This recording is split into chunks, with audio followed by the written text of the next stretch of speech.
बिस्मिल्लाहिर्रहमानिर्रहीम। अस्सलाम वालेकुम। This is Rana Hasan Ali and you watching my YouTube channel idea club.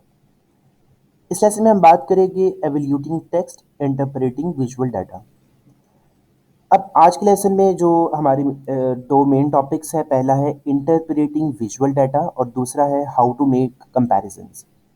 जैसा कि आप जानते हैं कि विजुअल डाटा का मतलब है कोई भी इंफॉर्मेशन अगर हमें कोई भी डाटा जो है अगर वो हमें किसी ऐसी फॉर्म में मौजूद हो जो हमें थ्योरी में पढ़ना ना पड़े बल्कि हम देखकर वहाँ से अंदाज़ा लगा लें उसका।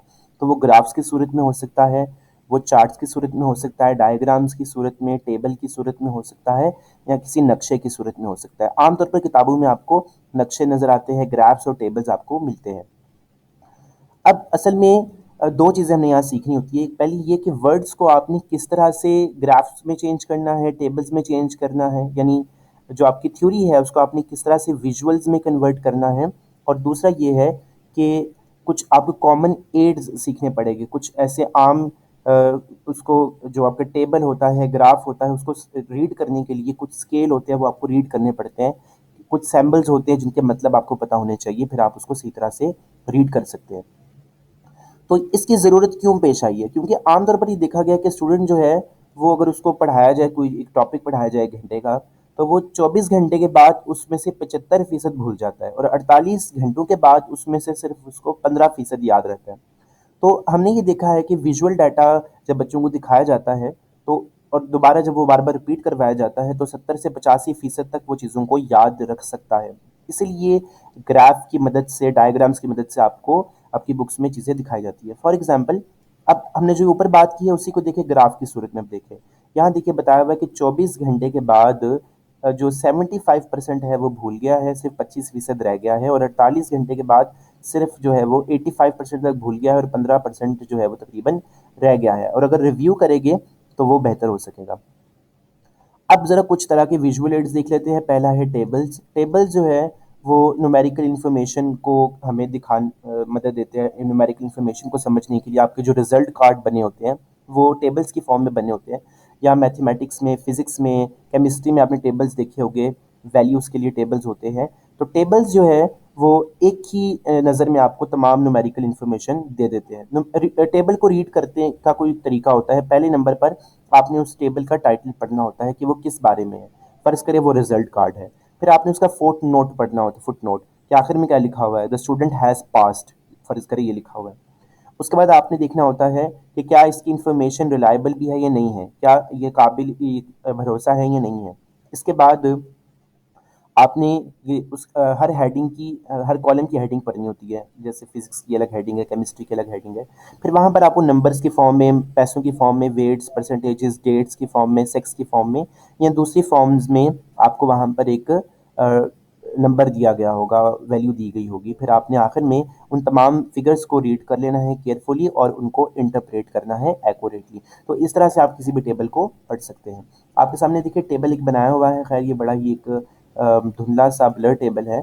तो आपको बस ये नज़र आ रहा है कि टेबल बना हुआ है और खैर इन्होंने ये नीचे खुद ही सॉल्व कर दिया। आपने इन चीज़ों को बस नहीं देखना, आपको बस ये चीज़ यहाँ ऊपर बता दी गई है, उसी चीज़ को आपने याद रखना है, समझना है, जो मैं आपको हाईलाइट करके दे रहा हूँ। ग्राफ्स है। ग्राफ जो है वो दो चीज़ों के दरमियान रिलेशनशिप को ज़ाहिर करता है। एक चीज़ को हम वर्टिकल एक्सिस में ज़ाहिर करते हैं और दूसरी चीज़ को हम हॉरिजेंटल एक्सिस में। जैसे आपके सामने ये वाला नज़र आ रहा होगा और आपको ग्राफ नज़र आ रहा होगा हॉरिजेंटल एक्सिस में यहाँ पर और वर्टिकल एक्सिस में इस तरफ से। तो खैर ये भी आप खैर रीड तो कर ही नहीं सकते, तो आप ये कैसे जवाब निकालेंगे, इन्होंने खुद ही निकाल के दिए हुए हैं। असल में ये मसला, आप स्टूडेंट्स अगर ये समझ रहे हैं कि हमने ये ब्लैंक्स वगैरह याद करनी है, तो ऐसी कोई बात नहीं है, ठीक है। ये ऐसी कोई बात नहीं है। यहाँ पर आपको जो चीज़ें मैं हाईलाइट करके दे रहा हूँ बस आपने ये चीज़ें याद करनी है और समझनी है। बार ग्राफ है। बार ग्राफ भी ग्राफ ही तरह का ही होता है, लेकिन जैसे ग्राफ में हम लाइन लगाते हैं, नुक्ते लगाते हैं, इसमें वो नुक्ते और लाइंस नहीं होती बल्कि ग्राफ होते हैं, बार होते हैं। जैसे यहाँ पर आपको बार नज़र आ रहे होंगे। ओके।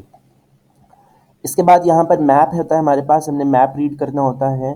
तो इसमें हमें डायरेक्शंस पता होनी चाहिए। नॉर्थ कौन सी डायरेक्शन है, ये लगी हुई है, साउथ है, वेस्ट है और ईस्ट डायरेक्शन है।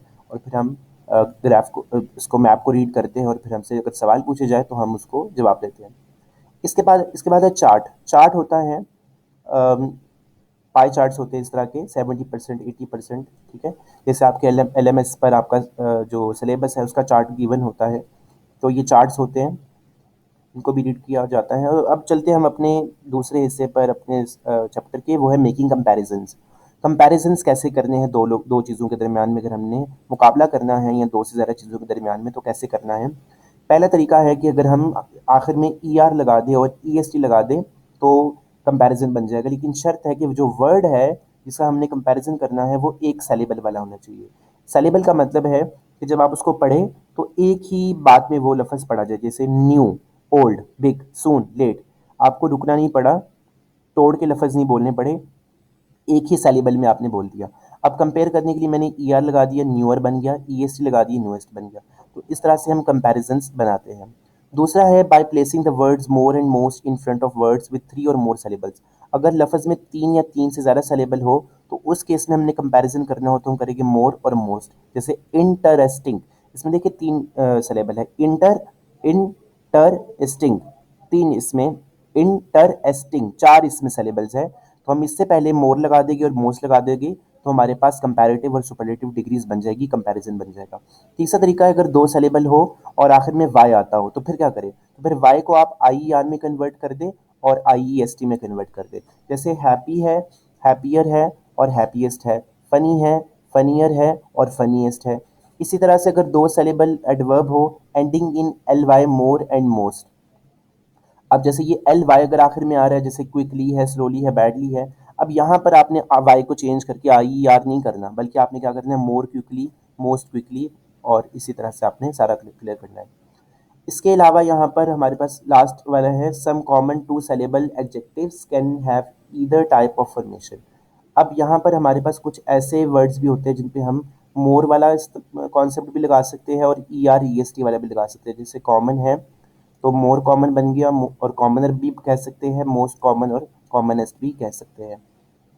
यहाँ पर कुछ इरेगुलर कंपैरिजंस हैं जिन पे ऊपर वाले कोई भी रूल अप्लाई नहीं होते। जैसे बैड है तो वर्स और वर्स्ट, फार है फर्दर और फारदेस्ट। ये सिंपल एडजेक्टिव्स है, good better best, many more most, badly worse worst, far further farthest, little less least, much more most, और वेल बेटर बेस्ट। इस तरह के सवाल आपको MCQs में काफ़ी ज़्यादा आ सकते हैं। बहुत सारे रीजंस है कंपैरिजंस को इस्तेमाल करने के। पहला है इक्विवेलेंस शो करने के लिए, यानी अगर दो चीज़ों को आपने एक बराबरी पे रखना है तो फिर हम वहाँ पर भी कंपैरिजंस इस्तेमाल कर सकते हैं। ये वाले लफ्ज़ हम इस्तेमाल कर सकते हैं, similar to, equal to, is like. जैसे ही runs as similar to the line, ये बिल्कुल शेर की तरह भागता है। तो नीचे काफ़ी सारी एग्जाम्पल्स दी हुई है। नॉन इक्विवेलेंस शो करने के लिए, यानी दो चीज़ें अगर एक जैसी नहीं है तो फिर भी हम वहाँ पर भी कंपैरिजन यूज़ कर सकते हैं और ये वाले वर्ड यूज़ कर सकते हैं, unlike, not as the same, not all, not equal to, not as many, etcetera. तीसरे केस में अगर हम सुपरलेटिव फॉर्म बनाना चाह रहे हैं तो हम उससे पहले दी लगाएंगे और आखिर में हम EST लगाएंगे, मोस्ट शुरू में लगाएंगे या लीस्ट लगाएंगे। तो दी फास्टेस्ट, और इस तरह से लीस्ट डिफिकल्ट, मोस्ट कॉमन, और आखिर में हमारे पास है पैरेलल इंक्रीज।